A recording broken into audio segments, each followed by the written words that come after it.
بسم الله الرحمن الرحيم. الحمد لله رب العالمين، وأفضل الصلاة وأتم التسليم على سيدنا محمد وعلى آله وصحبه وسلم تسليما كثيرا إلى يوم الدين.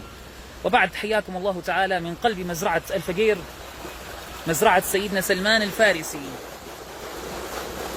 وهي أحد الصدقات النبوية التي جعلها النبي صلى الله عليه وسلم صدقة للمسلمين بعد ذلك.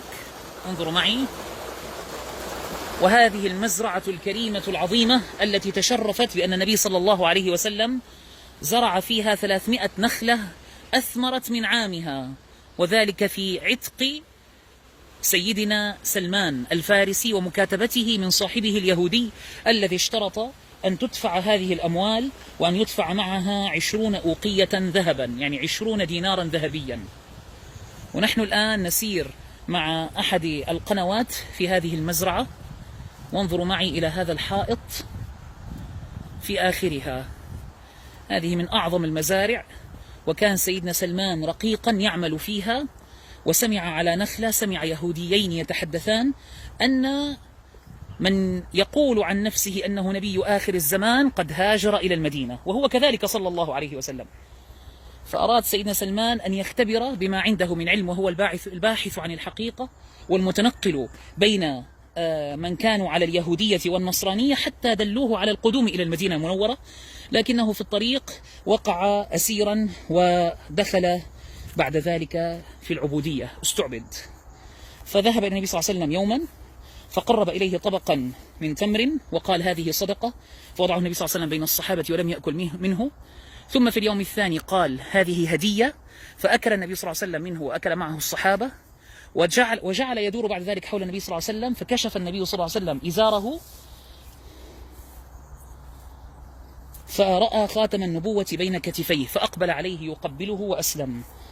وأخبر النبي صلى الله عليه وسلم أنه رقيق، فالنبي صلى الله عليه وسلم قال للصحابة أعينوا أخاكم، فأعتق بعد ذلك سيدنا سلمان،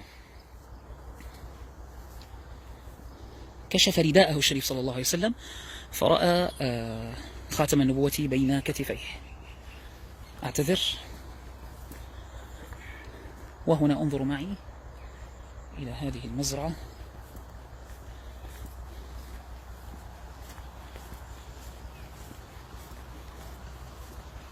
مع غروب شمس يوم الجمعة 9 من محرم من شهر الله المحرم لعام 39 و400 وألف للهجرة النبوية المباركة.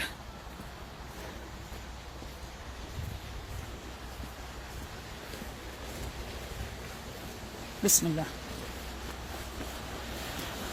بسم الله يا رب.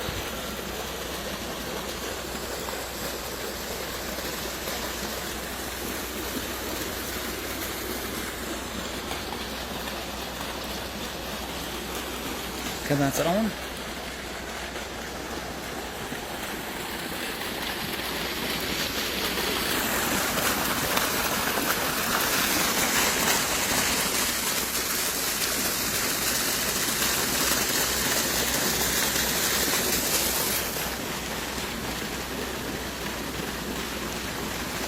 وقد أخبر صلى الله عليه وسلم بعد ذلك عن سيدنا سلمان وقال سلمان منا أهل البيت، وسيدنا سلمان هو صاحب فكرة حفر الخندق في غزوة الأحزاب بعد ذلك. هذا والحمد لله رب العالمين، وصلى الله على سيدنا محمد وعلى آله وصحبه وسلم تسليما كثيرا يوم الدين. والسلام عليكم ورحمة الله تعالى وبركاته.